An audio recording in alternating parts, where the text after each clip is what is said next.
ਆਪ ਜੀ ਨੇ ਪਾਵਨ ਸ਼ਬਦ ਦਾ ਪਾਠ ਸਰਵਣ ਕੀਤਾ ਹੈ। ਧੰਨ ਗੁਰੂ ਅਰਜਨ ਦੇਵ ਜੀ ਦਾ ਇਹ ਪਾਵਨ ਸ਼ਬਦ ਰਾਮਕਲੀ ਰਾਗ ਦੇ ਅੰਦਰ ਧੰਨ ਗੁਰੂ ਗ੍ਰੰਥ ਸਾਹਿਬ ਜੀ ਦੇ 914 ਅੰਗ ਤੇ ਸੁਭਾਇਮਾਨ ਹੈ। ਇਸ ਪਾਵਨ ਸ਼ਬਦ ਦਾ ਅੰਤਰੀਵ ਅਰਥ ਧੰਨ ਗੁਰੂ ਅਰਜਨ ਦੇਵ ਜੀ ਰਹਿਮਤ ਕਰਦੇ ਨੇ ਕਿ ਇਸ ਸੰਸਾਰ ਦੇ ਅੰਦਰ ਜਿਤਨੇ ਪ੍ਰਕਾਰ ਦੇ ਜੀਵ ਨੇ, ਉਹਨਾਂ ਦੇ ਵਿੱਚੋਂ ਕਿਸੇ ਨੂੰ ਕੁਝ ਚੰਗਾ ਲੱਗਦਾ ਹੈ, ਕਿਸੇ ਨੂੰ ਕੁਝ ਚੰਗਾ ਲੱਗਦਾ ਹੈ। ਕਾਹੂ ਬਿਹਾਵੈ ਰੰਗ ਰਸ ਰੂਪ। ਕਾਹੂ ਦਾ ਅਰਥ ਹੈ ਕਿਸੇ ਗੁਰਮੁਖ ਪਿਆਰੇ ਗੁਰੂ ਸਵਾਰੇ ਨੂੰ। ਬਿਹਾਵੇ ਦਾ ਅਰਥ ਹੈ ਉਮਰ ਨੂੰ ਬਤੀਤ ਕਰਨਾ ਚੰਗਾ ਲੱਗ ਕੇ, ਕਿਸੇ ਨੂੰ ਚੰਗਾ ਲੱਗਦਾ ਹੈ। ਰੰਗ ਰਸ ਰੂਪ, ਆਪਣੀ ਉਮਰ ਨੂੰ ਬਤੀਤ ਕਰਨਾ ਕਿਸੇ ਨੂੰ ਇਸ ਪ੍ਰਕਾਰ ਚੰਗਾ ਲੱਗਦਾ ਹੈ ਕਿ ਉਹ ਰੰਗ ਰਸ ਤੇ ਰੂਪ ਹੈ ਜਿਹੜਾ ਇਹਨਾਂ ਦੇ ਵਿੱਚ ਹੀ ਮਸਤ ਰਹਿੰਦਾ ਹੈ। ਭਾਈ ਗੁਰਦਾਸ ਜੀ ਨੇ ਆਪਣੀਆਂ ਵਾਰਾਂ ਦੇ ਅੰਦਰ ਤੁਹਾਨੂੰ ਗੁਰਬਾਣੀ ਦੇ ਇਸ ਉਪਦੇਸ਼ ਨੂੰ ਬੜੇ ਸੁੰਦਰ ਲਹਿਜੇ ਦੇ ਨਾਲ ਸਾਨੂੰ ਸਮਝਾਣਾ ਕੀਤਾ ਹੈ। ਜਿਸ ਵਕਤ ਭਾਈ ਗੁਰਦਾਸ ਜੀ ਨੇ ਆਪਣੀਆਂ ਵਾਰਾਂ ਦੀ ਰਚਨਾ ਗੁਰੂ ਮਹਾਰਾਜ ਜੀ ਦੇ ਸਾਹਮਣੇ ਪੇਸ਼ ਕੀਤੀ ਸੀ ਤੇ ਧੰਨ ਗੁਰੂ ਅਰਜਨ ਦੇਵ ਜੀ ਨੇ ਵਰ ਦਿੱਤਾ ਸੀ, ਭਾਈ ਗੁਰਦਾਸ ਜੀ ਤੁਹਾਡੀਆਂ ਵਾਰਾਂ ਨੇ ਜਿਹੜੀਆਂ ਇਹ ਗੁਰਬਾਣੀ ਦੀ ਕੁੰਜੀ ਹੈ, ਭਾਵ ਇਹਨਾਂ ਨੂੰ ਪੜ੍ਹਨ ਦੇ ਨਾਲ ਗੁਰਬਾਣੀ ਦੀ ਬੜੀ ਜ਼ਿਆਦਾ ਸਮਝ ਆ ਜਾਵੇਗੀ। ਹੁਣ ਭਾਈ ਗੁਰਦਾਸ ਜੀ ਇਸ ਪਾਵਨ ਸ਼ਬਦ ਨੂੰ ਸਮਝਾਉਣ ਦੇ ਲਈ ਇਸ ਤਰ੍ਹਾਂ ਸਾਨੂੰ ਦੱਸਦੇ ਨੇ, ਅਮਲੀ ਰਚਨ ਅਮਲੀਆਂ ਸੋਫੀ ਸੋਫੀ ਮੇਲ ਕਰਾਏ। ਆਪਾਂ ਵੇਖਿਆ ਵਿਆਹ ਸ਼ਾਦੀਆਂ 'ਚ ਜਾਂਦੇ ਆ, ਜਿਹੜੇ ਪਿਆਕੜ ਹੁੰਦੇ ਨੇ ਨਾ, ਉਹ ਸੋਫੀਆਂ ਦੇ ਕੋਲ ਹੀ ਨਹੀਂ ਬੈਠਦੇ ਵੀ ਕਿਤੇ ਇਹ ਮੇਰਾ ਵੀ ਕੰਮ ਹੈ ਨਾ ਜਿਹੜਾ ਉਹ ਖੋਟਾ ਨਾ ਕਰ ਦੇਵੇ। ਤੇ ਇਸੇ ਤਰ੍ਹਾਂ ਜਿਹੜਾ ਕੋਈ ਨਸ਼ਾ ਕਰਨ ਵਾਲਾ ਹੁੰਦਾ ਹੈ, ਉਹਦੀ ਜਿਹੜੀ ਇਹ ਨਸ਼ਾ ਕਰਨ ਵਾਲੇ ਦੇ ਨਾਲ ਬੜੀ ਬਣਦੀ ਹੁੰਦੀ ਹੈ। ਅਮਲੀ ਰਚਨ ਅਮਲੀਆਂ ਸੌਫੀ ਸੌਫੀ ਮੇਲ ਕਰਾਏ। ਜਿਹੜੇ ਸੌਫੀ ਨੇ ਉਹਨਾਂ ਨੂੰ ਸੌਫੀ ਚੰਗੇ ਲੱਗਦੇ ਨੇ, ਜਿਹੜੇ ਨਸ਼ੇ ਕਰਨ ਵਾਲੇ ਅਮਲ ਕਰਨ ਵਾਲੇ ਨੇ ਉਹਨਾਂ ਨੂੰ ਅਮਲ ਕਰਨ ਵਾਲੇ ਚੰਗੇ ਲੱਗਦੇ ਨੇ। ਜੁਆਰੀ ਜੁਆਰੀਆਂ ਬੇਕਰਮੀ ਬੇਕਰਮ ਕਰੰਦੇ। ਅੱਗੇ ਭਾਈ ਜੀ ਦੱਸਦੇ ਨੇ ਜਿਹੜਾ ਜੂਆ ਖੇਡਣ ਵਾਲਾ ਨਾ, ਉਹਨੂੰ ਜੂਆ ਖੇਡਣ ਵਾਲੇ ਹੀ ਚੰਗੇ ਲੱਗਦੇ ਨੇ। ਬੇਕਰਮੀ ਬੇਕਰਮ ਕਰੰਦੇ, ਤੇ ਜਿਹੜੇ ਮਾੜੇ ਕਰਮ ਕਰਨ ਵਾਲੇ ਨੇ ਉਹਨਾਂ ਨੂੰ ਫਿਰ ਚੰਗੇ ਲੱਗਦੇ ਨੇ ਜਿਹੜੇ ਮਾੜੇ ਕਰਮ ਕਰਨ ਵਾਲੇ ਹੋਣ। ਚੋਰਾਂ ਚੋਰਾਂ ਪਿਰੜੀ। ਪਿਰੜੀ ਦਾ ਅਰਥ ਹੁੰਦਾ ਹੈ ਆਪਸ ਦੇ ਵਿੱਚ ਮਿੱਤਰਤਾਈ। ਚੋਰ ਦੀ ਜਿਹੜੀ ਹੈ ਮਿੱਤਰਤਾਈ ਉਹ ਚੋਰ ਦੇ ਨਾਲ ਹੋਏਗੀ, ਭਾਵ ਚੋਰ ਨੂੰ ਚੋਰ ਚੰਗਾ ਲੱਗਦਾ ਹੈ। ਠੱਗ ਠੱਗ ਮਿਲ ਦੇਸ਼ ਠਗੰਦੇ। ਤੇ ਇਸੇ ਤਰ੍ਹਾਂ ਜਿਹੜੇ ਠੱਗ ਨੇ ਉਹਨਾਂ ਨੂੰ ਠੱਗ ਚੰਗੇ ਲੱਗਦੇ ਨੇ ਤੇ ਉਹ ਦੂਜੇ ਠੱਗ ਦੇ ਨਾਲ ਮਿਲ ਕੇ ਫਿਰ ਦੇਸ਼ ਨੂੰ ਠੱਗਦੇ ਰਹਿੰਦੇ ਨੇ। ਮਸ਼ਕਰਿਆਂ ਮਿਲ ਮਸ਼ਕਰੇ। ਕਈਆਂ ਦਾ ਸੁਭਾਅ ਹੁੰਦਾ ਹਰ ਗੱਲ ਹੈ ਜਿਹੜੀ ਉਹ ਮਸ਼ਕਰੀ ਦੇ ਵਿੱਚ ਕਰਨੀ, ਤੇ ਕਈਆਂ ਦਾ ਸੁਭਾਅ ਹੁੰਦਾ ਉਹਨਾਂ ਨੂੰ ਚੰਗੀ ਨਹੀਂ ਲੱਗਦੀ, ਉਹਨਾਂ ਨੇ ਫਿਰ ਠੋਕ ਦੇਣਾ। ਇਸ ਕਰਕੇ ਮਸ਼ਕਰੀ ਕਰਨ ਵਾਲੇ ਨੂੰ ਦੂਜਾ ਮਨੁੱਖ ਜਿਹੜਾ ਉਹ ਚੰਗਾ ਹੀ ਨਹੀਂ ਲੱਗਦਾ, ਉਹਨੂੰ ਉਹੀ ਚੰਗਾ ਲੱਗਦਾ ਜਿਹੜਾ ਉਹਦੀ ਮਸ਼ਕਰੀ ਨੂੰ ਸੁਣ ਲਵੇ ਜਾਂ ਮਸ਼ਕਰੀਆਂ ਕਰਨ ਵਾਲਾ ਹੋਵੇ। ਮਸ਼ਕਰੀਆਂ ਮਿਲ ਮਸ਼ਕਰੇ। ਚੁਗਲਾਂ ਚੁਗਲ ਉਮਾਹੇ ਮਿਲੰਦੇ। ਉਮਾਹੇ ਦਾ ਅਰਥ ਹੁੰਦਾ ਉੱਗ ਕੇ, ਅੱਗੋਂ ਵੱਲ ਕੇ ਜਾ ਕੇ ਮਿਲਣਾ।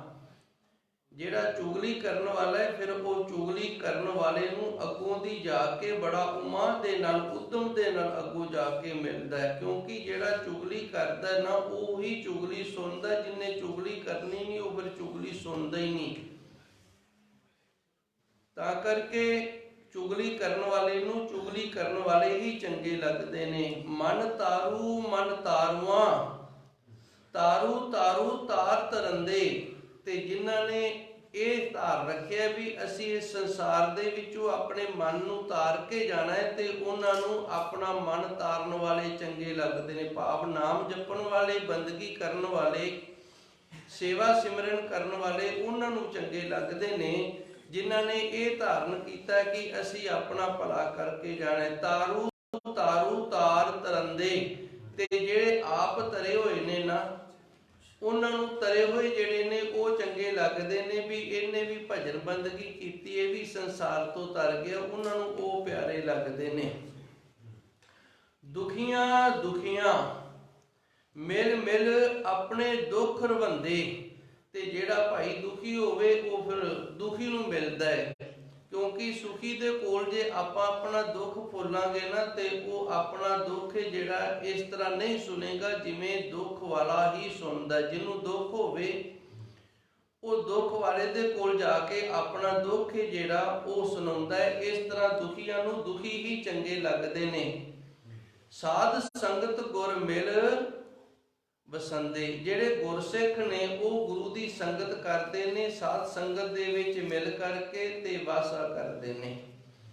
ਇਹ ਅੱਜ ਦੇ ਪਾਵਨ ਸ਼ਬਦ ਦੇ ਅੰਦਰ ਧੰਨ ਗੁਰੂ ਅਰਜਨ ਦੇਵ ਜੀ ਨੇ ਰਹਿਮਤ ਕੀਤੀ ਹੈ। ਸਾਨੂੰ ਇਸ ਤਰ੍ਹਾਂ ਦੇ ਜਿਹੜੇ ਸਾਡੇ ਸੁਭਾਅ ਨੇ ਉਹ ਖੋਲ ਕੇ ਦੱਸੇ ਨੇ। ਪਹਿਲੀ ਤੁਕ ਦੇ ਵਿੱਚ ਧੰਨ ਗੁਰੂ ਮਹਾਰਾਜ ਜੀ ਰਹਿਮਤ ਕਰਦੇ ਨੇ, ਕਾਹੂ ਬਿਹਾਵੈ ਰੰਗ ਰਸ ਰੂਪ ਭਾਈ, ਕਿਸੇ ਨੂੰ ਇਸ ਤਰ੍ਹਾਂ ਜਿਉਣਾ ਚੰਗਾ ਲੱਗਦਾ ਹੈ, ਉਹਨੂੰ ਤਰ੍ਹਾਂ ਤਰ੍ਹਾਂ ਦੇ ਰੰਗ ਨੇ ਜਿਹੜੇ ਉਹ ਬੜੇ ਚੰਗੇ ਲੱਗਦੇ ਨੇ, ਤਰ੍ਹਾਂ ਤਰ੍ਹਾਂ ਦੇ ਰਸ ਨੇ ਜਿਹੜੇ ਉਹ ਬੜੇ ਚੰਗੇ ਲੱਗਦੇ ਨੇ, ਤੇ ਤਰ੍ਹਾਂ ਤਰ੍ਹਾਂ ਦੇ ਰੂਪ ਨੇ ਜਿਹੜੇ ਭਾਈ ਉਹ ਬੜੇ ਚੰਗੇ ਲੱਗਦੇ ਹਨ ਜੀ। ਤੇ ਕਿਸੇ ਨੂੰ ਇਹ ਚੰਗਾ ਲੱਗਦਾ ਹੈ ਉਹ ਆਪਣੇ ਮਾਂ-ਬਾਪ ਤੇ ਪਿਤਾ ਪਰਿਵਾਰ ਦੇ ਵਿੱਚ ਰਹਿ ਕੇ, ਕਿਸੇ ਨੂੰ ਇਹ ਵੀ ਚੰਗਾ ਲੱਗਦਾ ਹੈ ਉਹ ਆਪਣੇ ਪਰਿਵਾਰ ਦੇ ਵਿੱਚ ਸਦੀਵੀ ਰਹਿੰਦਾ ਹੈ। ਕਾਹੂ ਬਿਹਾਵੈ, ਕੋਈ ਇਸ ਤਰ੍ਹਾਂ ਆਪਣੀ ਉਮਰ ਗੁਜ਼ਾਰਦਾ ਹੈ, ਕਿਸੇ ਨੂੰ ਇਹ ਚੰਗਾ ਲੱਗਦਾ ਹੈ ਉਹ ਆਪਣੇ ਮਾਤਾ ਪਿਤਾ ਤੇ ਪੁੱਤਰਾਂ ਦੇ ਵਿੱਚ ਹੀ ਗਲਤਾਨ ਰਹਿੰਦਾ ਹੈ ਜੀ। ਕਾਹੂ ਬਿਹਾਵੈ ਰਾਜ ਮਿਲਖ ਵਾਪਾਰਾ, ਤੇ ਕਈਆਂ ਨੂੰ ਇਹ ਵੀ ਗੱਲ ਚੰਗੀ ਲੱਗਦੀ ਹੈ ਉਹਨਾਂ ਨੂੰ ਰਾਜ ਭਾਗ ਕਰਨਾ। ਇੱਥੇ ਰਾਜ ਦਾ ਅਰਥ ਹੈ ਰਾਜਨੀਤੀਆਂ ਵਰਤਣੀਆਂ। ਕਈਆਂ ਨੂੰ ਇਹ ਚੰਗਾ ਲੱਗਦਾ ਹੈ ਉਹ ਰਾਜਨੀਤੀਆਂ ਨੂੰ ਵਰਤਦੇ ਨੇ। ਮਿਲਖ, ਮਿਲਖ ਦਾ ਅਰਥ ਹੁੰਦਾ ਧਨ ਦੌਲਤਾਂ ਨੂੰ ਕਮਾਉਣਾ। ਵਪਾਰਾ ਦਾ ਅਰਥ ਹੈ ਵਪਾਰ ਕਰਨਾ। ਕਈਆਂ ਨੂੰ ਇਹ ਚੰਗਾ ਲੱਗਦਾ ਉਹ ਵਪਾਰੀ ਬਣ ਜਾਂਦੇ ਨੇ, ਦੁਨੀਆ ਦੇ ਅੰਦਰ ਵਪਾਰ ਕਮਾਉਂਦੇ ਰਹਿੰਦੇ ਨੇ। ਕਈਆਂ ਨੂੰ ਇਹ ਚੰਗਾ ਲੱਗਦਾ ਭਈ ਉਹ ਚੰਗੀ ਧਨ ਦੌਲਤ ਜਿਹੜੀ ਉਹ ਕਮਾਉਂਦੇ ਨੇ। ਕਈਆਂ ਨੂੰ ਰਾਜ ਭਾਗ ਰਾਜਨੀਤੀਆਂ ਨੇ ਜਿਹੜੀਆਂ ਇਹ ਕਰਨੀਆਂ ਚੰਗੀਆਂ ਲੱਗਦੀਆਂ ਹਨ ਜੀ। ਹੁਣ ਧੰਨ ਗੁਰੂ ਅਰਜਨ ਦੇਵ ਜੀ ਖੁਲਾਸਾ ਕਰਦੇ ਨੇ ਜਿਹੜਾ ਸੰਤ ਹੈ ਉਹ ਇਹਨਾਂ ਸਾਰੀਆਂ ਚੀਜ਼ਾਂ ਤੋਂ ਰਹਿਤ ਹੁੰਦਾ ਹੈ। ਨਾ ਉਹਨੂੰ ਰੰਗ ਚੰਗੇ ਲੱਗਦੇ ਨੇ, ਨਾ ਉਹਨੂੰ ਰੂਪ ਚੰਗੇ ਲੱਗਦੇ ਨੇ, ਨਾ ਉਹਨੂੰ ਰਸ ਚੰਗੇ ਲੱਗਦੇ ਨੇ, ਤੇ ਨਾ ਹੀ ਉਹਨੂੰ ਘਰ ਪਰਿਵਾਰ ਹੈ ਜਿਹੜਾ ਉਹਦੇ ਵਿੱਚ ਚੰਗਾ ਲੱਗਦਾ ਹੈ, ਨਾ ਹੀ ਉਹਨੂੰ ਰਾਜ ਮਿਲਕ ਵਪਾਰ ਹੈ ਜਿਹੜੇ ਇਹ ਚੰਗੇ ਲੱਗਦੇ ਨੇ। ਫਿਰ ਉਹਨੂੰ ਚੰਗਾ ਕੀ ਲੱਗਦਾ? ਸੰਤ ਬਿਹਾਵੇ ਹਰ ਨਾਮ ਆਧਾਰਾ, ਉਹਨੂੰ ਚੰਗਾ ਲੱਗਦਾ ਹੈ, ਉਹਨੂੰ ਇਸ ਤਰ੍ਹਾਂ ਜ਼ਿੰਦਗੀ ਜਿਉਣੀ ਚੰਗੀ ਲੱਗਦੀ ਹੈ। ਉਹ ਅਕਾਲ ਪੁਰਖ ਵਾਹਿਗੁਰੂ ਦੇ ਨਾਮ ਦੇ ਆਸਰੇ ਦੇ ਨਾਲ ਆਪਣੇ ਜੀਵਨ ਨੂੰ ਜਿਉਂਦਾ ਹੈ। ਹਰ ਨਾਮ ਆਧਾਰਾ, ਆਧਾਰਾ ਦਾ ਅਰਥ ਹੁੰਦਾ ਹੈ ਆਸਰਾ ਬਣਾਉਣਾ। ਸੰਤ ਜਿਹੜਾ ਉਸਨੇ ਕੇਵਲ ਤੇ ਕੇਵਲ ਅਕਾਲ ਪੁਰਖ ਵਾਹਿਗੁਰੂ ਦੇ ਨਾਮ।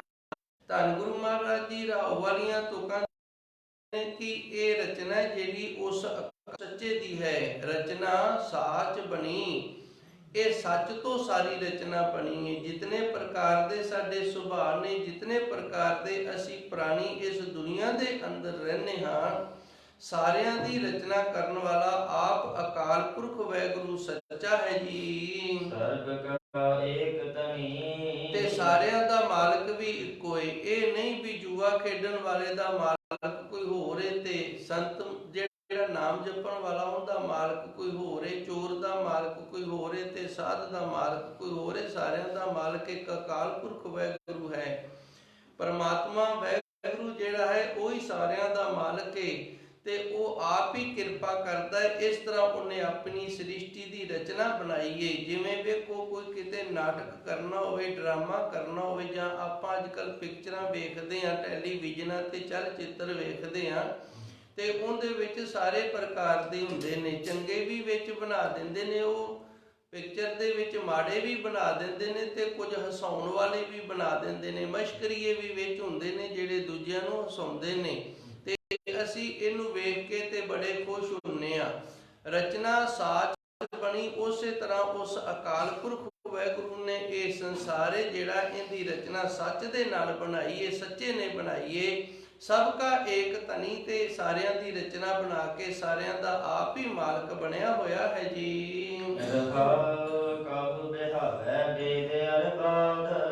ਧੰਨ ਗੁਰੂ ਜੀ ਅੱਗੇ ਵਿਸ਼ਰਾਮ ਲਾ ਕੇ ਕਿਰਪਾ ਕਰਦੇ ਨੇ। ਕਿਸੇ ਨੂੰ ਇਹ ਵੀ ਚੰਗਾ ਲੱਗਦਾ, ਇਸ ਤਰ੍ਹਾਂ ਜਿਉਣਾ ਵੀ ਕਿਸੇ ਨੂੰ ਚੰਗਾ ਲੱਗਦਾ। ਵੇਦ ਅਰ ਬਾਦ, ਬਾਦ ਦਾ ਅਰਥ ਹੁੰਦਾ ਲੜਾਈ ਕਰਨੀ, ਝਗੜਾ ਕਰਨਾ।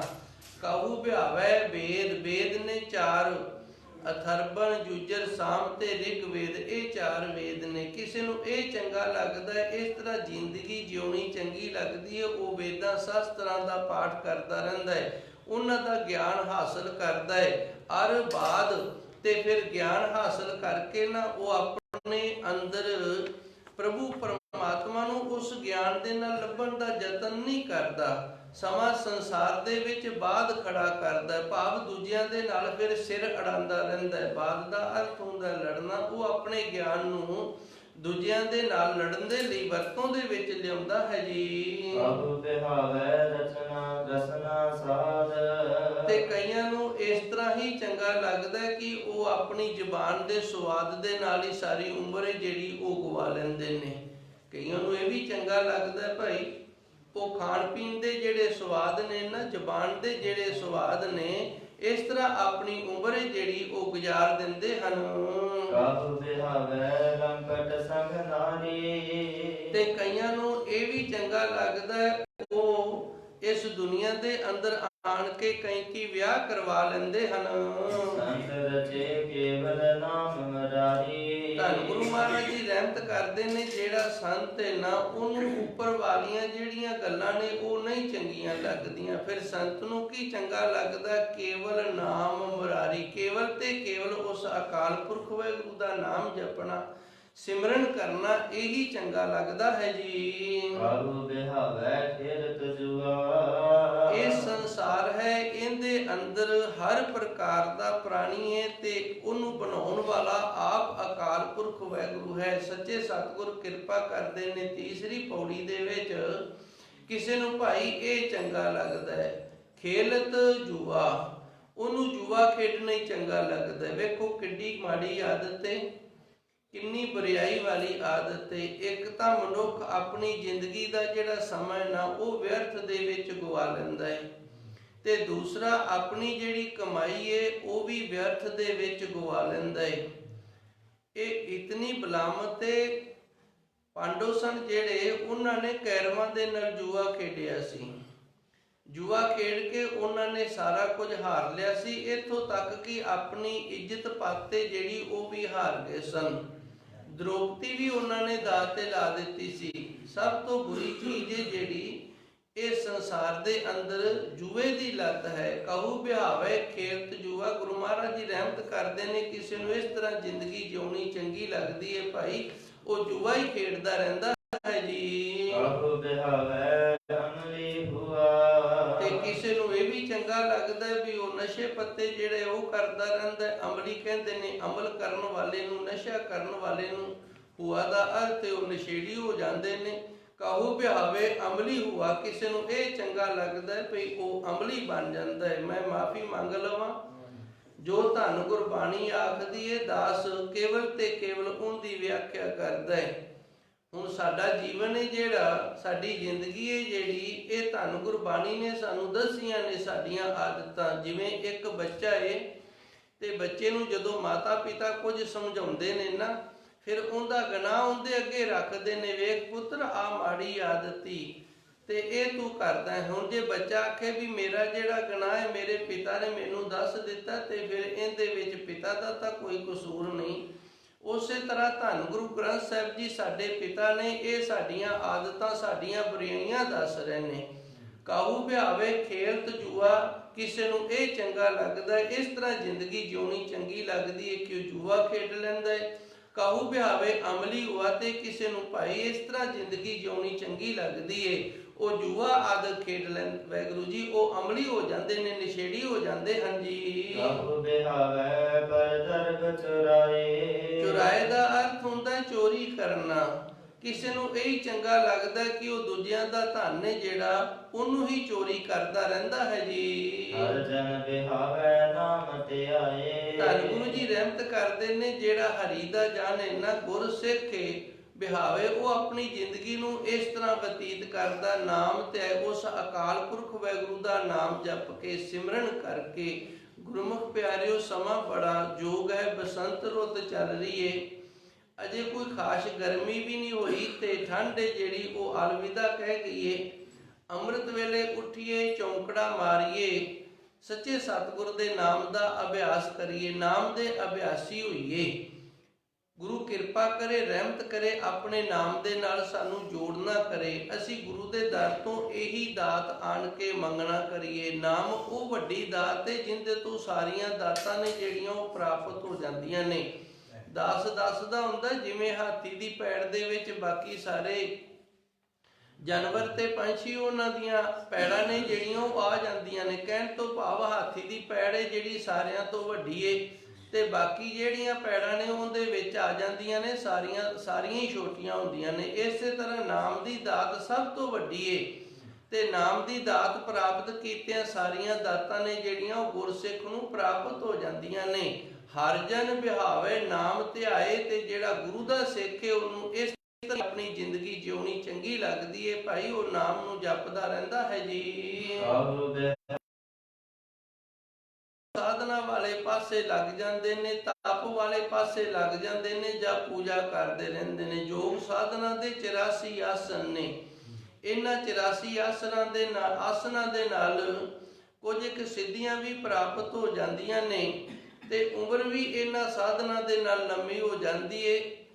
ਕਿਸੇ ਨੂੰ ਇਹ ਚੰਗਾ ਲੱਗਦਾ ਹੈ ਉਹ ਆਪਣੀ ਯੋਗ ਸਾਧਨਾ ਦੇ ਨਾਲ ਜਾਂ ਉਮਰ ਲੰਬੀ ਕਰ ਲੈਂਦਾ ਜਾਂ ਕੋਈ ਸਿੱਧੀਆਂ ਪ੍ਰਾਪਤ ਕਰ ਲੈਂਦਾ। ਤਪ ਜਿਵੇਂ ਗਰਮੀਆਂ ਦੇ ਜਦੋਂ ਦਿਨ ਹੁੰਦੇ ਨੇ, ਜੇਠ ਹਾੜ ਦੇ, ਉਦੋਂ ਧੂਣੀਆਂ ਤਪਾ ਕੇ ਤੇ ਆਪਣੇ ਆਪ ਨੂੰ ਤਪਾਉਣਾ। ਸਿਆਲ ਦੇ ਦਿਨਾਂ ਦੇ ਵਿੱਚ ਜਦੋਂ ਬੜੀ ਠੰਡ ਹੁੰਦੀ ਏ, ਉਹ ਮਾਘ ਦੇ ਦਿਨਾਂ ਦੇ ਵਿੱਚ ਉਦੋਂ ਆਪਣੇ ਸਿਰ ਦੇ ਵਿੱਚ ਠੰਡਾ ਬਰਫ਼ ਵਰਗਾ ਪਾਣੀ ਪਵਾਉਣਾ। ਪੂਜਾ ਜਿਵੇਂ ਪੱਥਰਾਂ ਆਦਿਕ ਦੀ ਜਾਂ ਰੁੱਖਾਂ ਦੀ ਵੀ ਪੂਜਾ ਕਰੀ ਜਾਂਦੇ ਨੇ। ਗੁਰੂ ਮਹਾਰਾਜ ਜੀ ਰਹਿਮਤ ਕਰਦੇ ਨੇ, ਕਿਸੇ ਦੀ ਇਸ ਤਰ੍ਹਾਂ ਮੱਤ ਮਾਰੀ ਜਾਂਦੀ ਏ ਭਾਈ, ਉਹਨੂੰ ਇਹ ਹੀ ਚੰਗਾ ਲੱਗਦਾ ਕਿ ਉਹ ਯੋਗ ਸਾਧਨਾ ਜਾਂ ਧੂਣੀਆਂ ਤਪਾਉਣ ਤੇ ਜਾਂ ਪੱਥਰਾਂ ਤੇ ਰੁੱਖਾਂ ਦੀ ਪੂਜਾ ਦੇ ਵਿੱਚ ਹੀ ਲੱਗਿਆ ਰਹਿੰਦਾ ਹੈ ਜੀ। ਤੇ ਕਈਆਂ ਦੇ ਅੰਦਰ ਭਰਮ ਹੀ ਪਿਆ ਰਹਿੰਦਾ ਏ। ਭਰਮੀਜਾ ਦਾ ਅਰਥ ਹੈ ਭਰਮ ਪੈ ਜਾਣਾ। ਕਈ ਇਸੇ ਤਰ੍ਹਾਂ ਹੀ ਭਰਮਾਏ ਰਹਿੰਦੇ ਨੇ ਵੀ ਮੈਨੂੰ ਆਹ ਰੋਗ ਏ, ਮੈਨੂੰ ਉਹ ਰੋਗ ਏ। ਕਈਆਂ ਦੇ ਅੰਦਰ ਸਦਾ ਸੋਗ ਹੀ ਬਣਿਆ ਰਹਿੰਦਾ ਹੈ। ਸੋਗ ਕਿਵੇਂ ਬਣਦਾ? ਇਸ ਤਰ੍ਹਾਂ ਹੋਣਾ ਚਾਹੀਦਾ ਸੀ, ਇਸ ਤਰ੍ਹਾਂ ਨਹੀਂ ਹੋਇਆ, ਮੈਂ ਇਹਨੂੰ ਥੋੜਾ ਖੋਲਣ ਦਾ ਯਤਨ ਕਰਾਂਗਾ। ਧੰਨ ਗੁਰਬਾਣੀ ਦੇ ਅੰਦਰ ਫਰਮਾਨ ਹੈ, ਸੱਚੇ ਸਤਿਗੁਰ ਕਿਰਪਾ ਕਰਦੇ ਨੇ ਕਿ ਮਨੁੱਖ ਹੈ ਜਿਹੜਾ ਇਹਦੇ ਜੋ ਕਰਮਾਂ ਦੇ ਵਿੱਚ ਹੈ ਨਾ, ਇਹਨੂੰ ਤੁਰੇ ਜਾਂਦੇ ਨੂੰ ਮਿਲ ਜਾਣਾ, ਧੱਕੇ ਦੇ ਨਾਲ ਮਿਲ ਜਾਣਾ ਹੈ। ਤੇ ਜੇ ਕਰਮਾਂ ਦੇ ਵਿੱਚ ਨਹੀਂ ਤੇ ਫਿਰ ਇਹਦੇ ਤੋਂ ਧੱਕੇ ਦੇ ਨਾਲ ਲਿਆ ਵੀ ਨਹੀਂ ਜਾਂਦਾ। ਜਿਹੜੇ ਸੁੱਖ ਨੇ, ਜਿਹੜੇ ਦੁੱਖ ਨੇ, ਇਹ ਸਾਡੇ ਕਰਮਾਂ ਦਾ ਲੇਖ ਹੈ। ਕਰਮਾਂ ਦੇ ਨਾਲ ਸਾਨੂੰ ਸੁੱਖ ਮਿਲਣੇ ਨੇ, ਕਰਮਾਂ ਦੇ ਨਾਲ ਹੀ ਸਾਨੂੰ ਦੁੱਖ ਮਿਲਣੇ ਨੇ। ਇਸੇ ਤਰ੍ਹਾਂ ਸੰਸਾਰ ਦੇ ਜਿਹੜੇ ਪਦਾਰਥ ਨੇ ਇਹ ਵੀ ਸਾਡੇ ਕਰਮਾਂ ਦੇ ਅਨੁਸਾਰ ਹੀ ਸਾਨੂੰ ਮਿਲ ਰਹੇ ਨੇ। ਤੇ ਕਈ ਵਾਰੀ ਕੋਈ ਪਦਾਰਥ ਸਾਨੂੰ ਘੱਟ ਮਿਲ ਜਾਂਦਾ ਤੇ ਅਸੀਂ ਫਿਰ ਸੋਗ ਦੇ ਵਿੱਚ ਚਲੇ ਜਾਂਦੇ ਆ ਵੀ ਇਤਨਾ ਨਹੀਂ ਚਾਹੀਦਾ ਸੀ, ਸਾਨੂੰ ਇਤਨਾ ਚਾਹੀਦਾ ਸੀ, ਭਾਵ ਜ਼ਿਆਦਾ ਚਾਹੀਦਾ ਸੀ। ਉਹ ਭਾਣੇ ਦੇ ਵਿੱਚ ਅਸੀਂ ਨਹੀਂ ਰਹਿ ਰਹੇ। ਧੰਨ ਗੁਰੂ ਜੀ ਰਹਿਮਤ ਕਰਦੇ ਨੇ, ਕਾਹੂ ਰੋਗ ਸੋਗ ਭਰਮੀਜਾ, ਕਈਆਂ ਦੇ ਅੰਦਰ ਇਹੀ ਭਰਮ ਬਣਿਆ ਰਹਿੰਦਾ ਹੈ ਵੀ ਮੈਨੂੰ ਇਤਨਾ ਮਿਲਣਾ ਸੀ, ਇਹ ਥੋੜਾ ਮਿਲਿਆ, ਇਹ ਸੋਗ ਬਣ ਗਿਆ। ਤੇ ਕਈ ਭਾਈ ਗੁਰੂ ਦੀ ਕਿਰਪਾ ਇਸ ਤਰ੍ਹਾਂ ਦੀ ਹੋ ਜਾਂਦੀ, ਉਹਨਾਂ ਨੂੰ ਭਰਮ ਬਣਿਆ ਰਹਿੰਦਾ ਵੀ ਮੈਨੂੰ ਕੁਝ ਚੰਬੜਿਆ, ਮੈਨੂੰ ਭੂਤ ਚੰਬੜਿਆ, ਜਾਂ ਕੋਈ ਹੋਰ ਕਿਸੇ ਤਰ੍ਹਾਂ ਦੇ ਇਹ ਜਿਹੜੇ ਵਹਿਮ ਭਰਮ ਨੇ ਉਹਨਾਂ ਦੇ ਵਿੱਚ ਫਸਿਆ ਰਹਿੰਦਾ ਹੈ ਜੀ। ਤੇ ਕਈਆਂ ਨੂੰ ਇਹ ਵੀ ਚੰਗਾ ਲੱਗਦਾ ਹੈ ਕਿ ਉਹ ਪਵਨ ਧਾਰ ਹਵਾ ਨੂੰ ਧਾਰਨ ਕਰਦੇ ਨੇ, ਭਾਵ ਸਵਾਸਾਂ ਨੂੰ ਰੋਕ ਕੇ ਤੇ ਦਸਮ ਦਵਾਰ ਦੇ ਵਿੱਚ ਰੋਕ ਲੈਣਾ, ਚੜਾ ਲੈਣਾ। ਜਾਤ ਕਈਆਂ ਨੂੰ ਇਹ ਚੰਗਾ ਲੱਗਦਾ, ਉਹ ਜਾਤਾਂ ਪਾਤਾਂ ਦੇ ਚੱਕਰ 'ਚ ਹੀ ਪੈ ਰਹਿੰਦੇ ਨੇ। ਕਾਹੂ ਪਵਨ ਧਾਰ ਜਾਤ ਬਿਹਾਏ, ਕਿਸੇ ਨੂੰ ਤਾਂ ਜਾਤ ਹੈ ਜਿਹੜੀ ਉਹ ਚੱਕਰਾਂ ਦੇ ਵਿੱਚ ਉਮਰ ਜਿਹੜੀ ਹੈ ਉਹ ਗੁਜ਼ਾਰਨੀ ਚੰਗੀ ਲੱਗਦੀ ਹੈ। ਤੇ ਕਈਆਂ ਨੂੰ ਭਾਈ ਸਵਾਸ ਨੇ ਜਿਹੜੇ ਇਹ ਦਸਮ ਦਵਾਰ ਦੇ ਵਿੱਚ ਚੜਾ ਕਰਕੇ ਰੋਕ ਕਰਕੇ ਆਪਣਾ ਜੀਵਨ ਜਿਉਣਾ, ਜਿਹੜਾ ਉਮਰ ਲੰਬੀ ਕਰਨੀ, ਜਿਹੜੀ ਇਹ ਚੰਗਾ ਲੱਗਦਾ ਹੈ ਜੀ। ਸਾਧੂ ਬਿਹਾਵੈ ਕੀਰਤਨ ਗਾਵੇ। ਸੰਤ ਬਿਹਾਵੈ ਕੀਰਤਨ ਗਾਏ। ਗੁਰੂ ਮਹਾਰਾਜ ਜੀ ਰਹਿਮਤ ਕਰਦੇ ਨੇ, ਜਿਹੜਾ ਸੰਤ ਹੈ ਨਾ ਉਹਨੂੰ ਕੀ ਚੰਗਾ ਲੱਗਦਾ? ਸੰਤ ਨੂੰ ਤਾਂ ਕੇਵਲ ਇੱਕੋ ਗੱਲ ਹੀ ਚੰਗੀ ਲੱਗਦੀ ਹੈ, ਉਹ ਅਕਾਲ ਪੁਰਖ ਵਾਹਿਗੁਰੂ ਦਾ ਜਸ ਗਾਇਨ ਕਰਦਾ ਰਹਿੰਦਾ। ਕੀਰਤਨ ਦਾ ਅਰਥ ਹੁੰਦਾ ਜਸ ਕਰਨਾ। ਕੀਰਤੀ ਤੋਂ ਕੀਰਤਨ ਬਣਿਆ ਹੈ। ਕੀਰਤੀ ਦਾ ਅਰਥ ਹੁੰਦਾ ਵਡਿਆਈ ਕਰਨੀ, ਜਸ ਕਰਨਾ। ਕੀਰਤਨ ਗਾਏ। ਕਈਆਂ ਗੁਰੂ ਸਵਾਰਿਆਂ ਨੂੰ ਇਹ ਚੰਗਾ ਲੱਗਦਾ, ਗੁਰਮੁਖ ਪਿਆਰਿਆਂ ਨੂੰ, ਉਹ ਸਦਾ ਹੀ ਪ੍ਰਭੂ ਪਰਮਾਤਮਾ ਦਾ ਜਸ ਗਾਇਨ ਕਰਦੇ ਰਹਿੰਦੇ ਨੇ। ਜੇ ਦੁੱਖ ਆ ਜੇ ਤੇ ਫਿਰ ਵੀ ਅਰਦਾਸ ਕਰਦੇ ਨੇ, ਇਹ ਪੇ ਦਾਤ ਤੇਰੀ ਦਾਤਾਰ, ਹੈ ਮੇਰੇ ਦਾਤੇ, ਇਹ ਵੀ ਤੇਰੀ ਦਾਤ ਹੈ ਜਿਹੜਾ ਤੂੰ ਮੈਨੂੰ ਦੁੱਖ ਦਿੱਤਾ ਹੈ। ਜੇ ਸੁੱਖ ਆਵੇ ਤੇ ਫਿਰ ਵੀ ਉਹਦਾ ਸ਼ੁਕਰਾਨਾ ਤੇ ਉਹਦੇ ਅੱਗੇ ਇਹ ਅਰਦਾਸ ਕਰਦੇ ਨੇ ਕਿ ਜਿੱਥੇ ਦੁੱਖ ਵਾਲੀ ਤੇਰੀ ਦਾਤ ਸੀ, ਉੱਥੇ ਸੁੱਖ ਵਾਲੀ ਵੀ ਤੇਰੀ ਦਾਤ ਹੈ। ਇਸ ਤਰ੍ਹਾਂ ਸਾਰੀਆਂ ਦਾਤਾਂ ਪ੍ਰਭੂ ਦੀਆਂ ਮੰਨ ਕੇ ਉਹਦਾ ਜਸ ਗਾਇਨ ਕਰਦੇ ਰਹਿੰਦੇ ਹਨ। ਸਾਧੂ ਬਿਹਾਵੈ ਦਿਨ ਰੈਨ ਚਾਲਤ। ਕਈਆਂ ਨੂੰ ਇਹ ਚੰਗਾ ਲੱਗਦਾ, ਉਹ ਦਿਨ ਤੇ ਰਾਤ ਤੁਰੇ ਹੀ ਰਹਿੰਦੇ ਨੇ। ਜਿਵੇਂ ਆਪਾਂ ਇੱਥੇ ਗੁਰੂ ਘਰ ਵੇਖਦੇ ਆ ਤੇ ਕਈ ਗੁਰਮੁਖ ਪਿਆਰੇ ਨੇ ਨਾ, ਉਹ ਇੱਥੇ ਰਾਤ ਕੱਟਣ ਵਾਸਤੇ ਆ ਜਾਂਦੇ ਨੇ। ਉਹਨਾਂ ਨੂੰ ਪੁੱਛੀਦਾ, ਉਹ ਜਾਂ ਸਾਈਕਲ ਤੇ ਹੁੰਦੇ ਨੇ ਜਾਂ ਪੈਦਲ ਹੁੰਦੇ ਨੇ, ਤੇ ਪੁੱਛੀਦਾ ਕਿੱਥੋਂ ਆਏ ਹੋ ਤੇ ਕਿੱਥੇ ਜਾਣਾ ਹੈ? ਕਹਿ ਦਿੰਦੇ ਨੇ ਜੀ ਅਸੀਂ ਚੱਕਰਵਰਤੀ ਆ, ਭਾਵ ਚੱਕਰ ਹੀ ਲਾਉਂਦੇ ਰਹਿੰਦੇ ਆ। ਧੰਨ ਗੁਰੂ ਅਰਜਨ ਦੇਵ ਜੀ ਰਹਿਮਤ ਕਰਦੇ ਨੇ, ਕਿਸ ਨੂੰ ਭਾਈ ਇਸ ਤਰ੍ਹਾਂ ਚੱਕਰ ਲਾਣੇ ਨੇ ਨਾ, ਜਿਹੜੇ ਅੱਜ ਇੱਥੇ ਕੱਲ ਉੱਥੇ ਪਰਸੋਂ ਕਿਤੇ ਹੋਰ। ਕਹੂ ਬਿਹਾਵੇ ਦਿਨ ਰੈਣ ਚਾਲਤ, ਦਿਨ ਤੇ ਰਾਤ ਇਸ ਤਰ੍ਹਾਂ ਚੱਲਦੇ ਰਹਿਣਾ ਹੀ ਕਈਆਂ ਨੂੰ ਚੰਗਾ ਲੱਗਦਾ ਹੈ ਜੀ। ਸਾਧੂ ਬਿਹਾਵੈ ਸੋ ਪਿੜ ਮਾਨਤ। ਤੇ ਕਈਆਂ ਨੂੰ ਇਹ ਚੰਗਾ ਲੱਗਦਾ, ਪਿੜ ਜਿੱਥੇ ਭਲਵਾਨ ਘੋਲਦੇ ਨੇ ਨਾ, ਉਹਨੂੰ ਪਿੜ ਆਖਿਆ ਜਾਂਦਾ ਹੈ, ਅਖਾੜਾ ਆਖਿਆ ਜਾਂਦਾ ਹੈ। ਕਈਆਂ ਨੂੰ ਇਹ ਚੰਗਾ ਲੱਗਦਾ ਕਿ ਉਹ ਪੇੜੀ ਮੱਲੀ ਰੱਖਦੇ ਨੇ। ਪਿੜ ਮੱਲਣਾ ਜਿਹੜਾ ਉਹ ਹੀ ਚੰਗਾ ਲੱਗਦਾ, ਭਾਵ ਦਿਨ ਤੇ ਰਾਤ ਉੱਥੇ ਜ਼ੋਰ ਕਰਦੇ ਰਹਿਣਾ, ਡੰਡ ਬੈਠਕਾਂ ਕੱਢਦੇ ਰਹਿਣਾ। ਕਹੂ ਬਿਹਾਵੇ ਸੋ ਪਿੜ ਮਾਲਤ, ਇਹ ਮਾੜੀ ਗੱਲ ਨਹੀਂ ਹੈਗੀ। ਧੰਨ ਗੁਰੂ ਮਹਾਰਾਜ ਜੀ ਗੁਰੂ ਅੰਗਦ ਦੇਵ ਜੀ ਨੇ ਆਪ ਜਿੱਥੇ ਬੱਚਿਆਂ ਨੂੰ ਜ਼ੋਰ ਕਰਵਾਇਆ ਕਰਦੇ ਸਨ, ਉੱਥੇ ਅਖਾੜਾ ਸਾਹਿਬ ਗੁਰਦੁਆਰਾ ਹੈ, ਤੇ ਉਹ ਗੁਰਦੁਆਰਾ ਸਾਹਿਬ ਦੇ ਨਾਲ ਇੱਕ ਪਾਸੇ ਅਖਾੜਾ ਵੀ ਬਣਾਇਆ ਹੋਇਆ ਹੈ। ਉਸੇ ਤਰ੍ਹਾਂ ਉੱਥੇ ਜਿਵੇਂ ਭਲਵਾਨ ਘੁਲਦੇ ਨੇ ਨਾ, ਸਾਰੀ ਜਗ੍ਹਾ ਉਸ ਤਰ੍ਹਾਂ ਬਣਾਈ ਹੈ, ਤੇ ਉੱਥੇ ਕਈ ਆਉਂਦੇ ਵੀ ਨੇ ਜ਼ੋਰ ਕਰਨ ਵਾਸਤੇ। ਪਰ ਇਹ ਬੁਰਾਈ ਕਦੋਂ ਬਣ ਜਾਂਦੀ ਹੈ? ਜਦੋਂ ਆਪਾਂ ਇੱਕੋ ਹੀ ਚੀਜ਼ ਦੇ ਮਗਰ ਪੈ ਜਾਂਦੇ ਆ। ਨਾਮ ਜਪਣਾ, ਸਿਮਰਨ ਕਰਨਾ, ਇਹਨੂੰ ਛੱਡ ਕੇ ਤੇ ਜਦੋਂ ਇੱਕ ਪਾਸੇ ਲੱਗ ਜਾਂਦੇ ਆ ਨਾ, ਤੇ ਫਿਰ ਇਹ ਬੁਰਾ ਬਣਦਾ ਹੈ। ਇਸ ਦੇ ਲਈ ਮੈਂ ਇੱਕ ਦ੍ਰਿਸ਼ਟਾਂਤ ਦਿੰਦਾ ਹੁੰਨਾ, ਜਿਵੇਂ ਤੰਦੂਰ ਉਹਦੇ ਵਿੱਚ ਪ੍ਰਸ਼ਾਦਾ ਤਿਆਰ ਤਾਂ ਹੋਏਗਾ ਜੇ ਉਹ ਨਿਯਮ ਦੇ ਵਿੱਚ ਹੋਏਗਾ। ਜੇ ਲੋੜ ਤੋਂ ਜ਼ਿਆਦਾ ਅੱਤ ਦਾ ਗਰਮ ਹੈ ਤੇ ਫਿਰ ਪ੍ਰਸ਼ਾਦਾ ਛੱਡ ਜਾਵੇਗਾ। ਜੇ ਲੋੜ ਤੋਂ ਜ਼ਿਆਦਾ ਅੱਤ ਦਾ ਠੰਡਾ ਤੇ ਫਿਰ ਵੀ ਪ੍ਰਸ਼ਾਦਾ ਤਿਆਰ ਨਹੀਂ ਰਹੇਗਾ, ਕੱਚਾ ਰਹਿ ਜਾਵੇਗਾ, ਤੰਦੂਰ ਦੇ ਨਾਲ ਹੀ ਚੰਬੜ ਜਾਂਦਾ। ਮਾਵਾਂ ਨੂੰ ਪੁੱਛ ਲਓ, ਆਪਣੀਆਂ ਬੈਠੀਆਂ ਨੇ ਮਾਵਾਂ ਭੈਣਾਂ, ਤੰਦੂਰ ਤੇ ਜਿਹੜੇ ਪ੍ਰਸ਼ਾਦੇ ਲਾਉਂਦੇ ਹੋਣਗੇ, ਜਦੋਂ ਠੰਡੇ ਤੰਦੂਰ ਦੇ ਵਿੱਚ ਪ੍ਰਸ਼ਾਦਾ ਲੱਗ ਜਾਂਦਾ ਨਾ, ਫਿਰ ਨਾਲ ਹੀ ਚੰਬੜ ਜਾਂਦਾ, ਪੱਕਦਾ ਨਹੀਂ ਹੈਗਾ। ਤੇ ਫਿਰ ਤਿਆਰ ਕਦੋਂ ਹੁੰਦਾ? ਜਦੋਂ ਨਿਯਮ ਦੇ ਵਿੱਚ ਹੋਵੇ, ਰੂਲ ਦੇ ਵਿੱਚ, ਅਨੁਸ਼ਾਸਨ ਦੇ ਵਿੱਚ ਹੋਵੇ। ਉਵੇਂ ਅਨੁਸ਼ਾਸਨ ਦੇ ਵਿੱਚ ਰਹਿ ਕੇ ਕੀਤਾ ਹੋਇਆ ਹਰ ਇੱਕ ਕਰਮ ਹੈ ਜਿਹੜਾ ਉਹ ਯੋਗ ਹੈ।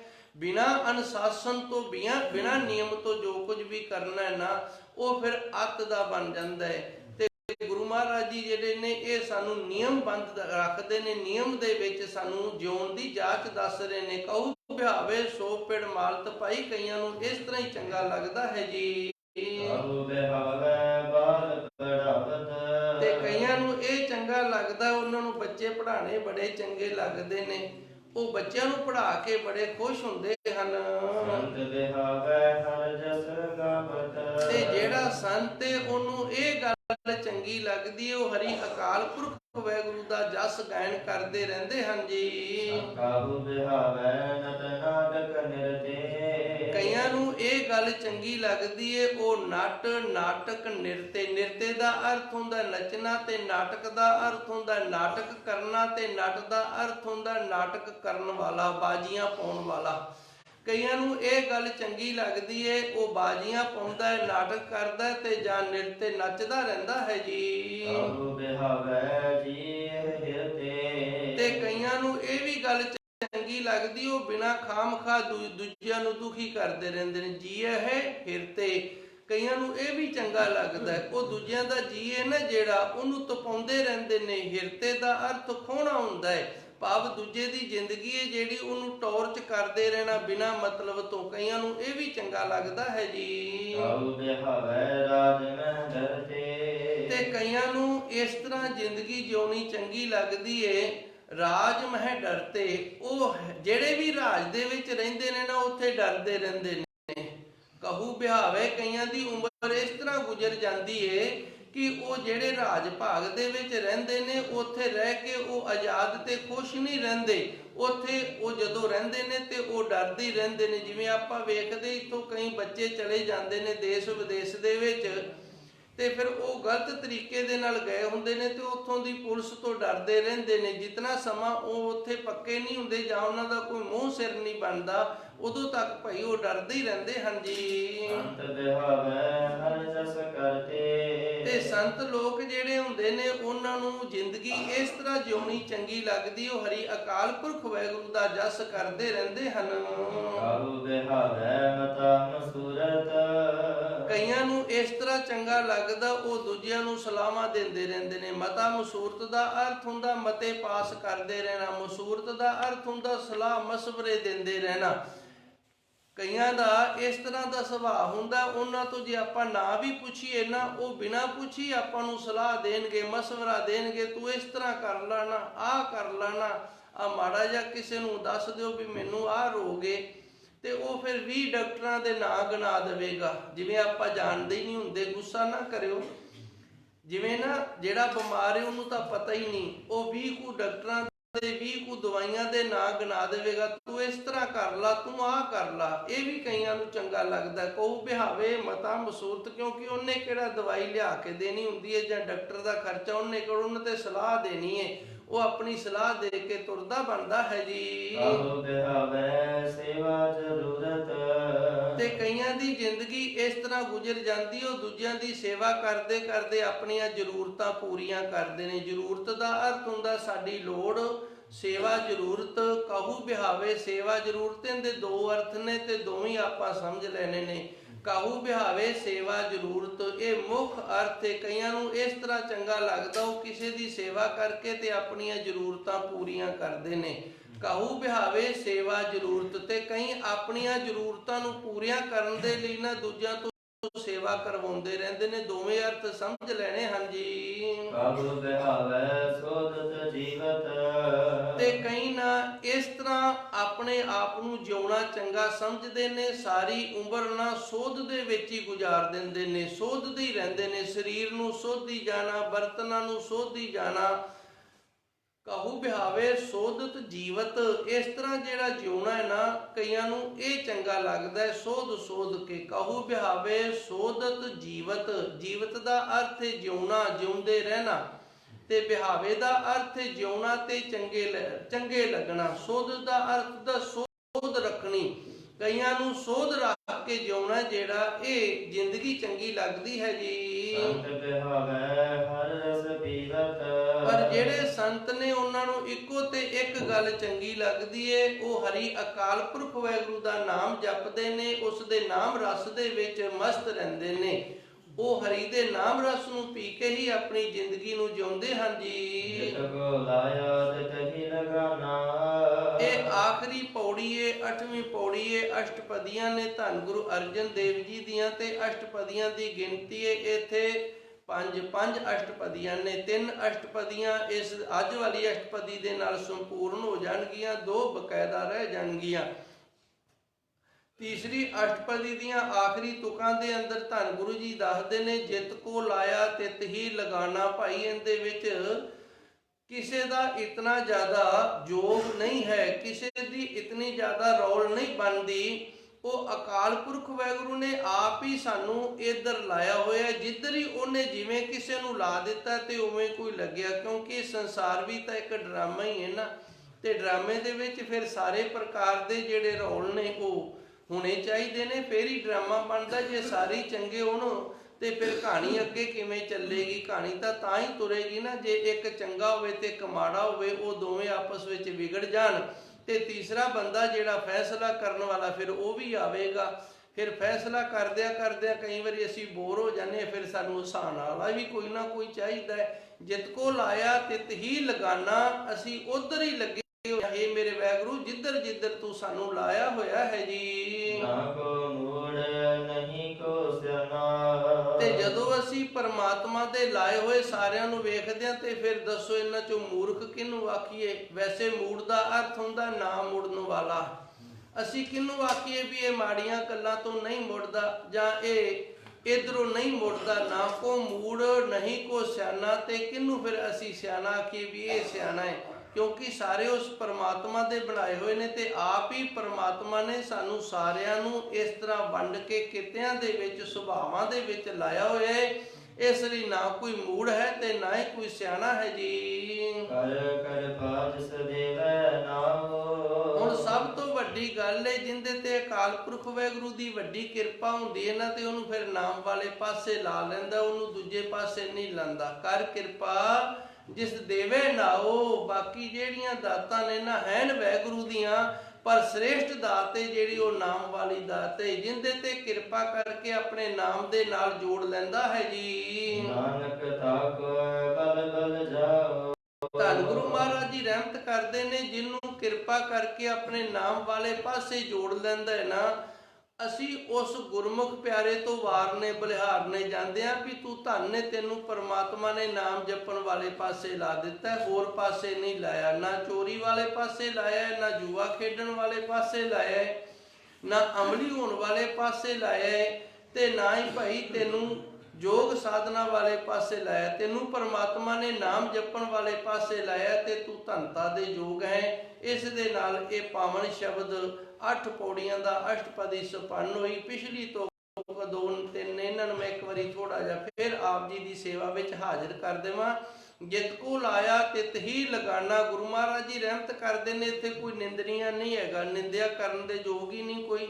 ਆਪਾਂ ਕਿਸੇ ਦੀ ਨਿੰਦਿਆ ਹੀ ਨਹੀਂ ਕਰ ਸਕਦੇ। ਨਿੰਦਿਆ ਤਾਂ ਕਰੀਏ ਨਾ ਜੇ ਆਪ ਲੱਗਿਆ ਹੋਵੇ, ਤਾਂ ਉਹ ਪਰਮਾਤਮਾ ਨੇ ਲਾਇਆ ਹੈ ਤੇ ਉਹ ਭਾਈ ਇਸ ਪਾਸੇ ਲੱਗਿਆ। ਨਾ ਕੋ ਮੂੜ ਨਹੀਂ ਕੋ ਸਿਆਣਾ। ਤੇ ਫਿਰ ਕਿਹਨੂੰ ਆਖੀਏ ਵੀ ਇਹ ਮੂੜ, ਇਹ ਮੁੜਦਾ ਨਹੀਂ, ਤੇ ਕਿਹਨੂੰ ਆਖੀਏ ਵੀ ਇਹ ਬੜਾ ਸਿਆਣਾ ਹੈ? ਆਖੇ ਲੱਗ ਜਾਂਦਾ ਹੈ, ਕਿਉਂਕਿ ਉਹ ਪਰਮਾਤਮਾ ਨੇ ਸਾਨੂੰ ਬੁੱਧੀ ਇਸ ਤਰ੍ਹਾਂ ਦੀ ਦੇ ਕੇ ਤੇ ਇਸ ਤਰ੍ਹਾਂ ਦੇ ਕਿੱਤਿਆਂ ਦੇ ਵਿੱਚ ਜੋੜ ਦਿੱਤਾ ਹੈ। ਹੁਣ ਗੁਰੂ ਮਹਾਰਾਜ ਜੀ ਕਿਰਪਾ ਕਰਦੇ ਨੇ, ਸਭ ਤੋਂ ਵੱਡੇ ਭਾਗਾਂ ਵਾਲਾ ਉਹ ਗੁਰਮੁਖ ਪਿਆਰਾ। ਕਰ ਕਿਰਪਾ ਜਿਸ ਦੇਵੇ ਨਾਉ। ਜਿੰਦੇ ਤੇ ਕਿਰਪਾ ਕਰਕੇ ਆਪਣੇ ਨਾਮ ਦੀ ਦਾਤ ਦੇ ਦਿੰਦਾ ਨਾ, ਉਹ ਸਾਰਿਆਂ ਤੋਂ ਸ੍ਰੇਸ਼ਟ ਹੈ। ਨਾਨਕ ਤਾਕੈ ਬਲ ਬਲ ਜਾਓ। ਗੁਰੂ ਮਹਾਰਾਜ ਜੀ ਰਹਿਮਤ ਕਰਦੇ ਨੇ, ਅਸੀਂ ਉਹਦੇ ਤੋਂ ਵਾਰਨੇ ਬਲਿਹਾਰਨੇ ਜਾਂਦੇ ਹਾਂ। ਇਤਨੀ ਕੁ ਸੇਵਾ ਆਪ ਸੰਗਤ ਨੇ ਪ੍ਰਵਾਨ ਕਰਨੀ। ਸੱਚੇ ਸਤਿਗੁਰ ਕਿਰਪਾ ਕਰਨ, ਆਪ ਜੀ ਦਾ ਸਰਵਣ ਕੀਤਾ ਸਫਲਾ ਹੋਵੇ। ਗੁਰੂ ਦੇ ਅੱਗੇ ਅਰਦਾਸ ਕਰੀਏ ਕਿ ਹੇ ਸੱਚੇ ਸਤਿਗੁਰ ਕਿਰਪਾ ਕਰ, ਸਾਨੂੰ ਵੀ ਉਹਨਾਂ ਦੀ ਲਾਈਨ ਦੇ ਵਿੱਚ ਖੜਿਆ ਕਰ, ਉਸ ਗਿਣਤੀ 'ਚ ਰੱਖ ਜਿਹੜੇ ਨਾਮ ਜਪਣ ਵਾਲੇ ਨੇ। ਸਾਨੂੰ ਵੀ ਨਾਮ ਜਪਣ ਵਾਲਿਆਂ ਦੇ ਵਿੱਚ ਸ਼ਾਮਲ ਕਰ। ਦੇਹੋ ਸੱਜਣ ਆਸੀਸੜੀਆ, ਜੋ ਹੋਵੇ ਸਹਿਬ ਸਿਉ ਮੇਲ। ਕਰ ਕਿਰਪਾ ਜਿਸ ਏਕ